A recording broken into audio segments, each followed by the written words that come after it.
पिछले वीडियो में हमने व्यक्तित्व की परिभाषाओं के ऊपर अध्ययन किया था और अब हम इसमें विशेषताएं और व्यक्तित्व के जो प्रकार है मनोविज्ञानी के द्वारा दिए गए उस पर चर्चा करेंगे। विशेषताएं। व्यक्तित्व बाहरी तथा आंतरिक गुणों का योग है। बिल्कुल सही बात है। आपके मन में क्या चल रहा है, आप क्या सोच रहे हो, केवल इसी के आधार पर आपके व्यक्तित्व के बारे में नहीं कहा जा सकता। आपके बाहरी गुणों के आधार पर भी आप किसके साथ कैसा व्यवहार करते हैं उसको भी आधार माना जाएगा। उसके पश्चात ही आपके व्यक्तित्व का आकलन किया जा सकता है।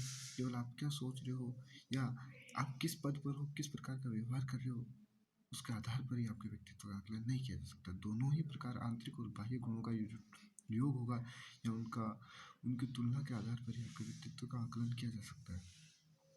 दूसरी परिभाषा, चरित्र स्वभाव बुद्धि का प्रदर्शन। अब ये देखिए आपका चरित्र कैसा है, आप किस लोगों के पास कैसे लोगों के पास रहते हैं, किस लोगों के साथ घूमते हैं, आपका स्वभाव कैसा है, गुस्सा तो नहीं आता है, सहनशील हो, और आपकी बुद्धि का प्रदर्शन भी आपके व्यक्तित्व को आकलन में बहुत ही उपयोगी रहता है। व्यक्तित्व में शारीरिक रचना भी होती है। बिल्कुल सही है। शारीरिक रचना, व्यक्तित्व में शारीरिक रचना इस प्रकार से होती है कि आप जैसे थोड़े हष्ट हो तो आप कोई भी काम कर सकते हो, किसी को भी धमका सकते हो, और बिल्कुल पतले हो तो आप किसी से बात करने में डरोगे, तो उससे भी आपका व्यवहार चलता है। वो भी एक व्यक्तित्व का निर्माण ही माना जाता है। व्यवहार के तीनों पक्ष होते हैं। क्या व्यवहार के तीन पक्ष होते हैं? ज्ञानात्मक, भावात्मक और क्रियात्मक। ये तीनों पक्ष के बिना आप व्यक्तित्व का आकलन नहीं कर सकते। वंशानुक्रम वातावरण से प्रभावित होता है। वंशानुक्रम और वातावरण पूरी साइकोलॉजी में बहुत ही अहम योगदान रखते हैं। ये दो शब्द, ये बुद्धि में ले लीजिए, आप व्यक्तित्व में ले लीजिए, विकास में ले लीजिए, किसी भी चीज़ में ले लीजिए, वंशानुक्रम वातावरण हर प्रकार से प्रभावित करते हैं, पूरी साइकोलॉजी को ही प्रभावित करते हैं। व्यक्तित्व निरंतर चलता रहता है। बिल्कुल सही बात है। जन्म से लेके जब तक आपकी उम्र है, आयु है, तब तक व्यक्तित्व का निर्माण चलता ही रहता है। सामाजिक पक्ष भी प्रभावित होता है। सबसे ज़्यादा प्रभावित सामाजिक पक्ष ही होता है व्यक्तित्व से, और समायोजन के लिए आवश्यक है। समायोजन एक प्रकार से किसी भी जगह के लिए अपने आप को अडेप्ट करना, किसी भी सिचुएशन के अनुसार, वही एक तरीके का समायोजन है। किसी परिस्थिति के अनुसार आप अपने आप को किस प्रकार से ढालते हैं, और उसके लिए व्यक्तित्व का होना आवश्यक होता है। अब देखिए व्यक्तित्व के प्रकार।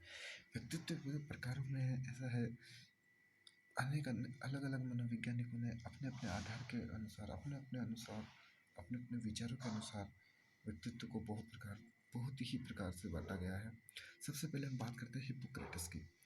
हिप्पोक्रेटस ने जो बांटने का प्रकार अपना आधार लिया था, वो लिया था स्वभाव की। एक व्यक्ति का स्वभाव कैसा था, उसके आधार पर उन्होंने व्यक्ति को उसमें बांट दिया था। भाई इस प्रकार के व्यक्ति, इस स्वभाव के व्यक्ति ऐसे होते हैं, इस स्वभाव के व्यक्ति ऐसे होते हैं। उसमें उन्होंने सबसे पहले दिया था कफ प्रवृत्ति वाले। अंग्रेजी के शब्द पर आप चलते रहना, जो अंग्रेजी के शब्द इसके आगे लिखे हुए हैं चार्ल्स, इन पर आप गौर करना। कभी कभी प्रश्न में हिंदी शब्द ना देकर सीधा अंग्रेजी शब्द भी दे दिया जाता है, और हिंदी शब्द का अगर नाम भी परिवर्तित कर लेगा तो अंग्रेजी पेपर में दोनों ही भाषाएं आती है, तो आप अंग्रेजी पर भी उसका ध्यान दे सकते हैं। देखिए कप प्रवृत्ति वाले जो होते हैं, उनकी विशेषता क्या होती है? रुधिर की मात्रा अधिक होती है, कर्मठ होते हैं, शीघ्रगामी होते हैं और आशावादी होते हैं। रुधिर की मात्रा अधिक है मतलब वो शरीर से मतलब शरीर से स्वस्थ है, किसी रूप से वो कमजोर नहीं है। अगर वो स्वस्थ है तो उसमें पॉजिटिविटी अपने आप अंदर से आएगी, और पॉजिटिविटी अपने आप अंदर से आएगी तो वो फिट है, तो वो किसी भी काम को बहुत ही जल्दी और कर्तव्यपूर्ण व्यक्ति होगा, आसानी से उस काम को कर लेगा। उसी प्रकार इन्होंने दूसरा नाम दिया, दूसरा प्रकार बताया काले पित्त वाले। काले पित्त वाले वो होते हैं जो संवेगात्मक और शारीरिक रूप से कमजोर होते हैं, जो शरीर से भी कमजोर होते हैं और संवेगों के आधार पर भी वो कमजोर होते हैं। उसके बाद आते हैं पीले पित्त वाले। पीले पित्त वाले संवेगात्मक रूप से तो सशक्त होते हैं लेकिन शारीरिक रूप से कमजोर होते हैं। संवेगात्मक रूप से तो सशक्त हो गए लेकिन शारीरिक रूप से भी कमजोर है। उसके बाद आते हैं अधिक रुधिर। अधिक रुधिर वाले शारीरिक रूप से सबल होते हैं तथा संवेगात्मक रूप से स्थिर होते हैं, मतलब ठीक होते हैं। तो इस प्रकार से अगर देखा जाए तो इसमें कफ प्रवृत्ति वाले और अधिक रुधिर वाले, ये दोनों ही व्यक्ति मतलब स्वस्थ हैं, और दोनों ही रुधिर की मात्रा अधिक है। हिप्पोक्रेटस ने स्वभाव का आधार यही मानकर इन चार प्रकार से बांटे थे। हिप्पोक्रेटस के जो स्वभाव के आधार पर व्यक्तित्व के प्रकार है, ये चार है: कफ प्रवृत्ति वाले, काले पित्त वाले, पीले पित्त वाले और अधिक रुधिर वाले। दूसरा जो आधार था, एक आधार था शारीरिक बनावट। शारीरिक बनावट आधार था, वो क्या दो मनोवैज्ञानिकों ने लिया था। एक तो थे कैस्मर क्रेस्मर और एक थे सेल्डन। एक तो थे क्रेस्मर और एक थे सेल्डन। देखिए क्रेस्मर ने क्या किया, पहला प्रकार बताया स्थूलकाय। स्थूलकाय वो होते थे जो मिलनसार होते थे, छोटा कद होता था, मोटा शरीर होता था, सामाजिक होते थे और बहिर्मुखी होते थे। इनको हम बोल सकते हैं पिकनिक टाइप। कभी आपके ऐसा क्वेश्चन आ सकता है क्रेस्मर के किस स्थूलकाय को किस प्रकार का बताया था, तो बोल सकते हो आप पिकनिक टाइप। किस टाइप? Picnic type. स्थूलकाय याद रखना छोटे कद के होते हैं और उन्हें घूमना पिकनिक, और वो अपनी हर बात बताते हैं, बहिर्मुखी कोई मिलनसार होते हैं सभी व्यक्तियों के साथ। उसके बाद दूसरा था पुष्टकाय। पुष्टकाय शरीर से नाम से ही हष्ट पुष्ट, खिलाड़ी ही होगा वो, बलवान होगा और संतुलित होगा, दृढ़ निश्चय, आशावादी, समायोजित, अपने आप को कहीं भी डाल लेगा। और जो खिलाड़ी होते हैं वो कैसे होते हैं? एथलीट टाइप के होते हैं। पृष्ठकाय तो पूछ सकता है पृष्ठकाय कैसे होते हैं, तो एथलीट टाइप। उसके बाद आता है क्रशकाय। क्रशकाय, क्रश हो गया, हम कहते हैं ना क्रैश हो गया, तो क्रश निर्बल शरीर, लंबे दुबले शर्मीले, एकांत प्रिय और निराशावादी। क्रश हो जाते हैं, निराश हो जाते हैं, इनको बोलते हैं लेप्टोसेमेटिक। कैसे बोलते हैं? लेप्टोसेमेटिक। और एक आता है मिश्रित काय। मिश्रित काय में ऊपर वाले तीनों ही मिलेंगे और इसको बोलते हैं आइस्टलेटिक। आइस्टलेटिक आइस्टलेटिक। क्रेशमर का आधार क्या था? शारीरिक बनावट। और यही आधार लिया था सेल्डन ने। अब ये देखना, शेल्डन ने दिया गोलाकार, इसको इन्होंने नाम दिया था एंडोमार्फिक। पिछली बार पेपर में इंग्लिश में ही शब्द आए थे, ना गोलाकार आया ना आयताकार। एंडोमार्फिक, मेसोमार्फिक ऐसे ही आए थे, तो अंग्रेजी शब्द पर भी आप गौर करते चलना। जो गोल होगा वो बिल्कुल निश्चित रूप से मोटा होगा, शक्ति उसमें होगी नहीं उसे, और आराम ही उसे पसंद होगा। आराम पसंद होगा तो वो कहीं भी जाकर बैठ जाएगा, बातचीत करेगा, तो वो सामाजिक व्यक्ति हो ही जाता है और स्नेहशील होता है। इंग्लिश में इसे कहते हैं एंडोमार्फिक, गौर करना इस शब्द पर। उसके बाद आता है आयताकार। आयताकार को इंग्लिश में कहते हैं मेसोमार्फिक। संतुलित होते हैं, स्वस्थ होते हैं, साहसी होते हैं, निडर होते हैं और फुर्तीले होते हैं और कर्मठ भी होते हैं, कार्य करने वाले। आप इस तरफ भी इसको मिला के चल सकते हैं। स्थूलकाय है, मोटा शरीर था, इधर भी मोटा शरीर था, वो इस निराशावादी थे, स्नेहशील थे, आराम करने वाले थे। और नीचे वाले पृष्ठकाय, उधर इधर आयताकार, दोनों के गुण लगभग लगभग मिलते हैं। उसके बाद आता है लंबा कार। इसको बोलते हैं एक्टोमार्फिक। कमजोर होते हैं, लंबे होते हैं, दुबले पतले होते हैं और असामाजिक और निराशावादी टाइप के व्यक्ति होते हैं। उसके बाद आते हैं मनोवैज्ञानिक थे जुंग। इसको कई कई जगह युंग भी कहा गया है। इन्होंने जो आधार लिया था वो मनोवैज्ञानिक का आधार लिया था। ये सिगमंड फ्रायड के एक शिष्य थे, जुंग या युंग। इन्होंने एक सिद्धांत भी दिया था, विश्लेषणात्मक सिद्धांत, उसके बारे में हम आगे चर्चा करेंगे। देखिए इन्होंने तीन प्रकार से व्यक्तित्व को दर्शाया था। पहला था अंतर्मुखी। अंतर्मुखी वो होते हैं जो संकोची होते हैं, शर्मीले होते हैं, एकांत प्रिय होते हैं, आदर्शवादी होते हैं या दार्शनिक या विचारक। लेखक, लेखक कौन होता है? जो अंदर ही अंदर सोचता रहता है, फिर अपनी बातों को वो अपनी कलम से दुनिया के सामने ला सकता है, कल्पना करता है। तो वो इस प्रकार से अंतर्मुखी ही व्यक्ति होते हैं। एक होते हैं बाह्यमुखी, जो सामाजिक होते हैं, वैचारिक होते हैं, राजनीतिक। राजनीति व्यक्ति का बाह्यमुखी होना बहुत ही आवश्यक होता है। व्यवहारिक होता है। देखिए सामाजिक वो भी हो सकता है, हम साधारण तरीके से एक एग्जाम्पल ले लेते हैं। बाह्यमुखी सामाजिक को क्या मानते हो?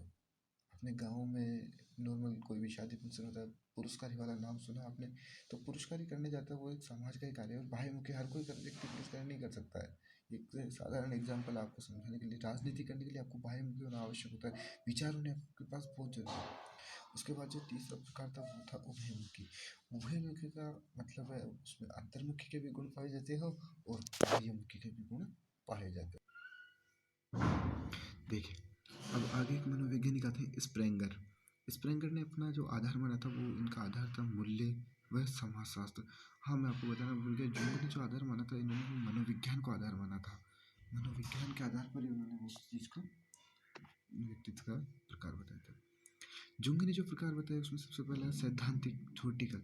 आपने एग्जाम्पल दिए होंगे, थ्योरेटिकल एग्जाम होते हैं, प्रैक्टिकली एग्जाम होते हैं। तो प्रैक्टिकल और थ्योरेटिकली ज़्यादातर साइंस में ही चलते हैं, साइंस में ही चलते हैं। तो जो सैद्धांतिक व्यक्ति होते हैं वो या तो वैज्ञानिक बनते हैं या दार्शनिक बनते हैं। और सत्य की खोज वाले बुद्धिजीवी, हर किसी की बस की बात नहीं होती है सिद्धांतों के आधार पर चलना। उसके बाद आता है आर्थिक। आर्थिक नाम से ही जैसा प्रतीत हो रहा है, इकोनॉमिक, जिसको भौतिक सुख की इच्छाएं होती है, पैसा चाहिए, पैसा पैसा पैसा। थर्ड आता है सामाजिक, सोशल, वही परोपकारी, त्यागी, पुरस्कारी करने वाला, प्यार, दयालु, उस सब के पास। उसके बाद आता है राजनीतिक, जो कि राजनीतिक अपना व्यवहार निकालता हो। धार्मिक, धार्मिक मान्यता वाला, रिलीजियस, और एक व्यक्ति होता है, इन्होंने बताया सौंदर्य अनुभवी, एस्थेटिक। एस्थेटिक मतलब ये महिलाओं में ज़्यादा पाया जाता है। ललित कला, संगीत, नृत्य, चित्रकला, ये सब खूबियाँ ज़्यादातर महिलाओं में ही पाई जाती है। सौंदर्य अनुभवी ये भी एक प्रकार है, योगी स्प्रेंगर ने बताया था। इसके बाद एक बहुत ही महत्वपूर्ण व्यक्ति आते हैं थॉर्नडाइक, जिनका साइकोलॉजी बहुत महत्वपूर्ण योगदान है। इन्होंने भी अपने मत दिए हैं व्यक्तित्व के बारे में, और इन्होंने जो आधार माना था वो विचार शक्ति को आधार माना था।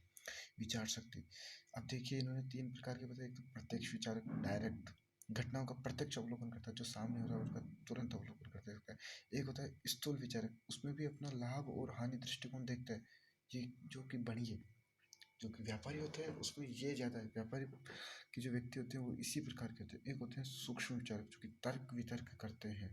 एब्स्ट्रैक्ट, जो कि तर्क वितर्क करते हैं। ये थॉर्नडाइक के थे।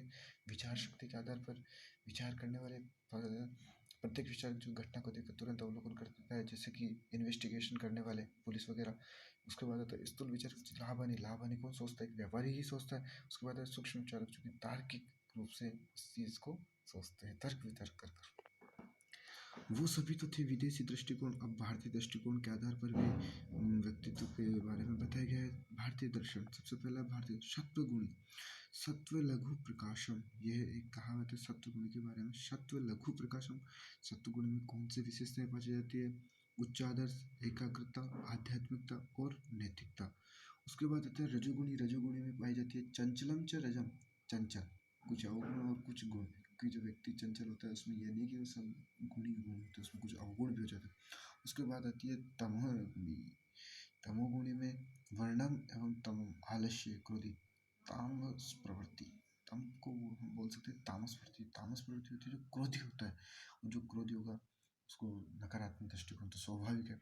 उसके बाद आता है भारतीय दृष्टिकोण से, दृष्टिकोण में एक आयुर्वेद के प्रकार से भी व्यक्तित्व का प्रकार बताया गया है। सबसे पहला वायुज, जिसमें वात तत्व की प्रधानता होती है। उसके बाद आता है कफज, जिसमें कफ तत्व की प्रधानता होती है। उसके बाद पित्तज, जिसमें पित्त तत्व की प्रधानता होती है। ये सभी प्रकार व्यक्तित्व के बताए गए हैं, जो कि कुछ मनोवैज्ञानिकों द्वारा बताए गए हैं और कुछ भारतीय दृष्टिकोण के आधार पर बताए गए हैं। अब उसके आगे हम अगली क्लास में उपागम पढ़ेंगे, जो कि सिगमंड फ्राइड वगैरह के दिए